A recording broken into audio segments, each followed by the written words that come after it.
ಈ ಸಪ್ತರ್ಷಿ ಸಮರ್ಪಣ್ ಚಾನಲ್ ಬರುವಂತಹ ಪ್ರತಿಯೊಂದು ವಿಡಿಯೋಗಳು ಕೂಡ ಸ್ವಯಂ ಸಿದ್ಧಾಂತ ಮಾಡಿರೋಂಥದ್ದು.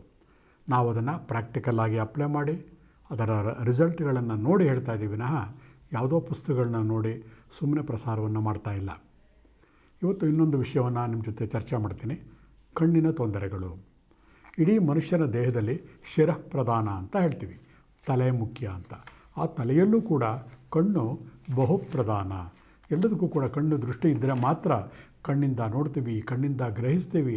ಕಣ್ಣಿಂದ ನೋಡಿದಾಗ ನಮ್ಮ ಮನಸ್ಸಿನ ಭಾವನೆಗಳು, ಚಂಚಲತೆಗಳು ಎಲ್ಲವೂ ಕೂಡ ಆ ದೃಷ್ಟಿಯ ಮೇಲೆ ಇರುತ್ತೆ. ಅದಕ್ಕೆ ತೊಂದರೆ ಆದಾಗ ಏನು ಮಾಡೋದು? ENT ಡಾಕ್ಟರ್ ಹತ್ರ ಹೋಗೋದು ಹೋಗಬೇಕು. ಕಣ್ಣಿನ ಪೊರೆ ಬಂದಾಗ ಅಥವಾ ಕಣ್ಣಿನ ಸ್ನಾಯುಗಳು ವೀಕ್ ಆದಾಗ ಡಾಕ್ಟರ್ ಹತ್ರ ಹೋಗಬೇಕು, ಇಲ್ಲ ಅಂತಲ್ಲ.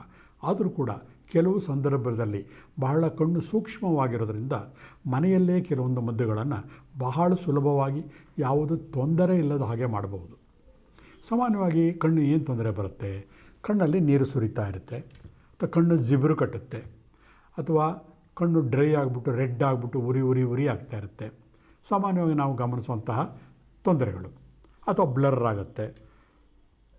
ನೋಡಿ, ಒಂದು ತಗೊಂಡಾಗ ಕಣ್ಣುಗಳು ಉರಿ ಆಗ್ತಾ ಇರುತ್ತೆ. 2-3 ಕಾರಣಗಳಿಗೆ ಆಗ್ಬೋದು. ನೀವು ಗಾಳಿನಲ್ಲಿ ಹೋದಾಗ ಕಣ್ಣಿಗೆ ಇನ್ಫೆಕ್ಷನ್ ಆಗಿ ಕಣ್ಣು ಕೆಂಪು ಕೂಡ ಆಗಿರ್ಬೋದು. ಇನ್ಫೆಕ್ಷನ್ ಅಂದ ತಕ್ಷಣವೇ ನಮ್ಮ ಮನಸ್ಸಿಗೆ ಬರಬೇಕಾಗಿರೋದು ಕಪ್ಪು ಬಣ್ಣ. ನಮ್ಮ ಕೈನಲ್ಲಿ ಈ 2 ಬಿಂದುಗಳಿರುತ್ತೆ, ಹೆಬ್ಬೆಟ್ಟಿನಲ್ಲಿ 2 ಚುಕ್ಕೆಗಳಿರುತ್ತೆ. ಇಲ್ಲಿ ಅವೆರಡು ಕಣ್ಣುಗಳನ್ನು ರೆಪ್ರೆಸೆಂಟ್ ಮಾಡುತ್ತೆ. ಮಧ್ಯದಲ್ಲಿ ಒಂದು ಗೆರೆ ಹಾಕಿದಾಗ 3, ಕೆಳಭಾಗದಲ್ಲಿ ಬಾಯಿ. ಆ ಕಣ್ಣಿನ ಜಾಗಕ್ಕೆ ಕಪ್ಪು ಬಣ್ಣವನ್ನು ಹಚ್ಚುವ ಮುಖಾಂತರ ಕಣ್ಣಿನಲ್ಲಿ ಯಾವುದೇ ಇನ್ಫೆಕ್ಷನ್ ಇರಲಿ, ಗಾಳಿಯಿಂದ ಇರ್ಬೋದು ಅಥವಾ ನಾವು ಯಾವುದೋ ಕೊಳೆ ಕೈಯಿಂದ ಮುಟ್ಕೊಂಡಿರ್ಬೋದು, ಆ ಇನ್ಫೆಕ್ಷನ್ನು ಗುಣವಾಗ್ತಾ ಹೋಗುತ್ತೆ. ಎಷ್ಟೋ ಸತಿ ನಮ್ಮ ಆಹಾರದಲ್ಲಿ ಬೆಳ್ಳುಳ್ಳಿ ಅಥವಾ ನುಗ್ಗೆಕಾಯಿ ಇಂಥವುಗಳನ್ನು ತಿಂದಾಗ ದೇಹದ ಉಷ್ಣತೆ ಜಾಸ್ತಿಯಾಗಿ ಕಣ್ಣು ಕೆಂಪಾಗುತ್ತೆ. ಉಷ್ಣತೆ ಜಾಸ್ತಿ ಆದಾಗ ಅದು ಇನ್ಫೆಕ್ಷನ್ ಅಲ್ಲ, ಹೀಟ್ ಜಾಸ್ತಿ ಆಗಿರುತ್ತೆ. ಅದಕ್ಕೆ ಜಲತತ್ವ ಹಸಿರು ಬಣ್ಣವನ್ನು ಈ ಕಣ್ಣಿನ ಪಾಯಿಂಟಿಗೆ ಹಾಕಬೇಕು. 2 ಆಯಿತಾ? ಹಾಗೆಯೇ ಇನ್ನೇನು ತೊಂದರೆ ಆಗ್ಬೋದು? ಕಣ್ಣಲ್ಲಿ ನೀರು ಸುರಿತಾ ಇರುತ್ತೆ. ಯಾವುದೇ ಸುರಿಯುವುದನ್ನು ನಿಲ್ಲಿಸಬೇಕಾದರೆ ಪೃಥ್ವಿ ತತ್ವ ನಮಗೆ ಬೇಕಾಗತ್ತೆ. ಹಾಗಾಗಿ ಈ ಜಾಗಕ್ಕೆ ಹಳದಿಯ ಬಣ್ಣವನ್ನು ಹಾಕಿದಾಗ ಆ ಹರಿತಿರುವಂತಹ ನೀರು ಸ್ಟಾಪ್ ಆಗುತ್ತೆ.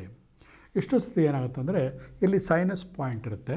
ಆ ಸೈನಸ್ ಬಿಂದುವಿಂದ ಒಳಗಡೆ ನೀರು ಹರಿತಿರೋದಿಲ್ಲ, ಒಳಗಡೆ ಕ್ಲಾಟ್ ಆಗಿಬಿಟ್ಟು ನಿಂತುಬಿಟ್ಟು ಇಲ್ಲೆಲ್ಲ ನೋವು ಬರ್ತಾ ಇರುತ್ತೆ, ಕಣ್ಣಿನ ಸುತ್ತಲೂ ಕೂಡ. ಆ ನೀರು ಹರಿದು ಹೋಗಿಬಿಟ್ರೆ ಅದು ಫ್ರೀ ಆಗುತ್ತೆ.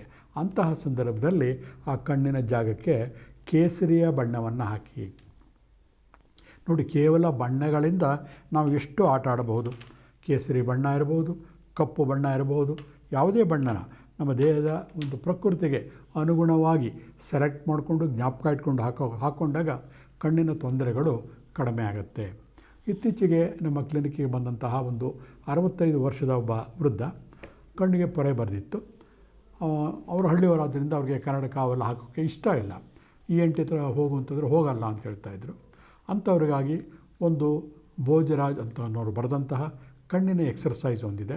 ಕಣ್ಣಿನ ಸುತ್ತಲೂ ಕೂಡ 6 ಬಿಂದುಗಳು, 1, 2, 3, 4, 5, 6 ಮತ್ತು ಮಧ್ಯಭಾಗ.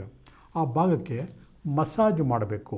11 ಸತಿ ಚಕ್ರಾಕಾರವಾಗಿ ಆಳವಾಗಿ ಮಸಾಜ್ ಮಾಡುವ ಮುಖಾಂತರ, ಬೆಳಗ್ಗೆ ಅರ್ಧ ಗಂಟೆ, ರಾತ್ರಿ ಅರ್ಧ ಗಂಟೆ ಮಾಡುವ ಮುಖಾಂತರ ಕಣ್ಣಿನ ಪೊರೆಯನ್ನು ಹಾಗೆ ಬರದೇ ಇದ್ದ ಹಾಗೂ ಮಾಡ್ಬೋದು, ಬಂದಿದ್ದರೆ ಅದರಿಂದ ಹೋಗಲಾಡಿಸಲು ಕೂಡ ಬಹುದು.